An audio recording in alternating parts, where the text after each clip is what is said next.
Hello guys, good morning everyone. हाम्रो दिन चाहिँ एकदम बब्बाल हिउँ परिरहेको रहेछ होइन। तर फेरि यही टाइममा चाहिँ मलाई मर्की लागिरहेको छ चिसोले गर्दाखेरि। र आज चाहिँ हिउँ परेर डाँडा काँडा सब सेतम्मै भएको छ, एकदम मजा छ। टीको बेला अलिक हिउँ परिदिएको भए त कति खेल्न मजा हुन्थ्यो होला। तर अब यो त अब ड्युटी टाइम भयो। शनिबार शुक्रबार परेको थियो भने एकदम मजा हुने थियो होइन। अब त्यति मजा नहुने भयो। यहाँ डाँडा काँडा सब सेतम्मै भएको छ।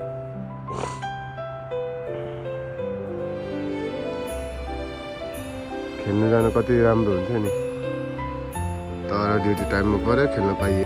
गाइड चाहिँ एकदम चिसो बढ्नेवाला छ होइन। आफ्नो केयर गर्नु होला गाइड्सहरू।